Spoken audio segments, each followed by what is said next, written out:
Our next speaker will be Paul Arsenault. Paul Arsenault grew up in Hingham, Massachusetts, where his love for the sea and travel emerged.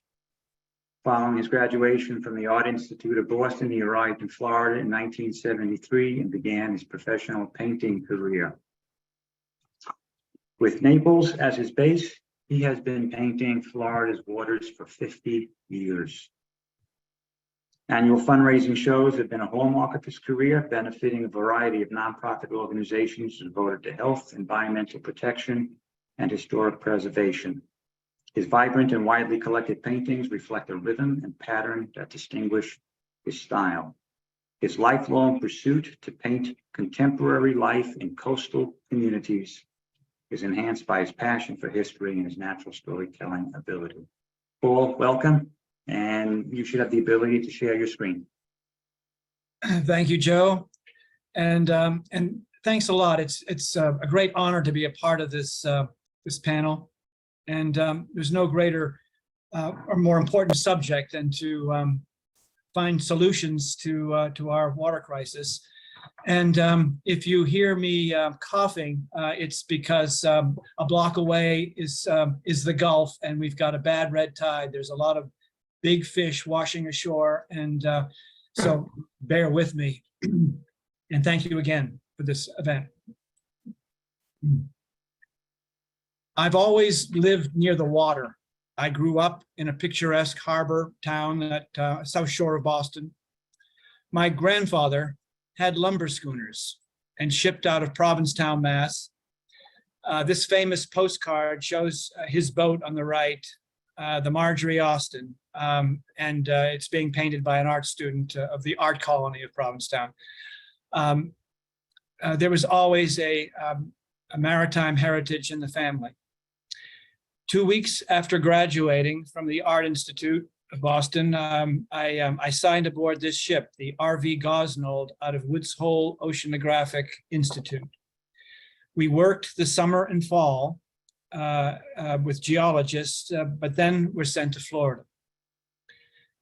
Leaving the cold, gray, brown New England, coming to Florida, and entering the Indian River Lagoon was a wonderful surprise. Vivid light, color, lush, tropical palms, blossoms, fish jumping, pelicans gliding, a paradise. And as I continue, I'm going to show random paintings I've done for the last 50 years in Florida here. Our ship was sent to Fort Pierce, to the Harbor Branch Oceanographic Institute. We were to work with the Smithsonian collecting samples of marine life and water, from the Gulf Stream to the Indian River. The projected population boom required a baseline status of the bounty and health of the aquatic world. It went from job to curiosity and then fascination. When I began to paint the waterfront, I learned right away it's better to come home with an image and a story about the place. If I couldn't find that story on location, I looked it up.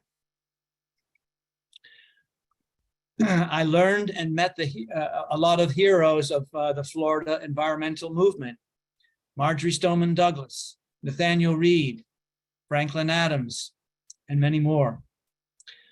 The story that slowly emerged was the growing threat and the problems. They became more severe, and the pattern and cause and effect more obvious. Agricultural runoff, septic, cattle, industrial waste. Polluters paid the fines and nothing changed. There are no successful solutions unless Tallahassee changes course. The token measures Tallahassee is providing are political half measures that are meaningless to the accelerating scale of degradation and loss of this rich water paradise. I would like to quote John Cassani here. The the proposal Right to Clean Water state constitutional amendment may be the last meaningful opportunity to turn the tide on Florida's rapidly declining waters. Thank you. Thank you, Paul. Love the paintings.